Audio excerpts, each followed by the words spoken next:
Hi everyone. This is a quick little exercise to see the distortion on maps. So the first thing you want to do is go to the class website and go over to here to the external tools.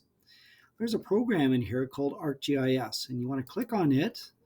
And typically, it's going to ask for your login credentials. So you're going to click on the big blue bar that says District School Board of Niagara, and that'll take you in. Okay, so if you're on your own personal computer, there might be an empty box there, and if there is, you would type in DSB NIAGARA or DSB Niagara, all one word, and you would put that in there. But typically, the big blue bin or bar comes up, and you're all good to go.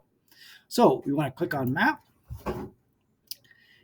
And once we're in on the map, we want to, well, the first stage is to change the base map. So we want to change the base map to the gray canvas. We don't really care about the names of the countries. What we're looking for is simply the distortion based upon latitude. We can use the measure tool up here to get our latitude calculator. So when we click on this, we can find 66 degrees north by going up to Ellesmere Island. The second fjord north there is a place called Iwitik National Park. And if you click on it, you'll see that it says 66 degrees north. What we want to do now is to create a new layer. So we're going to call it add map notes. And we'll call that layer important latitude points. Oh, looks like that thing disappeared. That's all right. Let's get our measure tool, click, click. And now what we want to do is click on push pin and drop the push pin on that circle. We're going to call it 66N, 66 degrees north. All right, the next one is going to be somewhere close to St. Catharines. We're about halfway between the North Pole and the equator. So if you look down here into central Ontario, just right about there is 45 degrees north. Put a push pin there and call it 45N.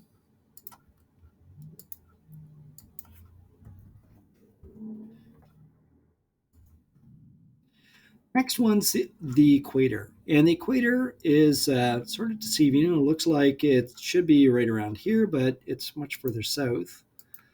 So it's down here along where the Amazon River meets the Atlantic Ocean. So right about there.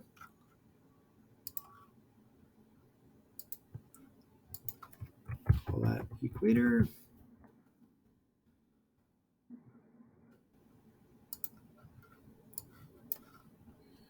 I gotta close this.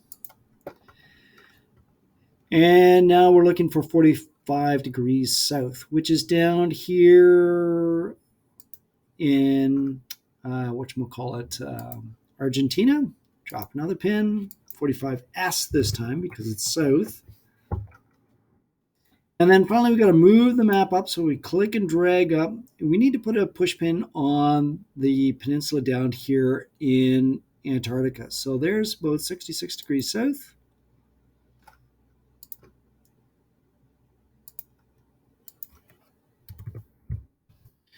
All right, so now we've got all of our pins. What we want to do next is to run an analysis. We're going to tell the program to calculate a 500-kilometer radius circle around each one of these points.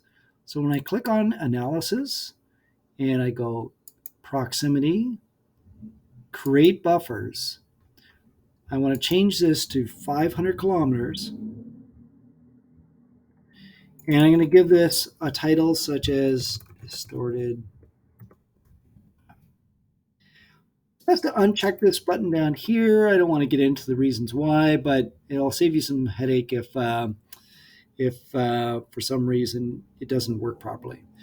You're going to click the Run Analysis button, and once you do that, it's going to take about 30 seconds to a minute to redraw the map, depending upon your internet connection, your computer. And what you should be expecting probably is that all the circles look the same. But what you're going to find out is there's a clear pattern to the different sizes and shapes of the circles. Good luck and enjoy the discussion.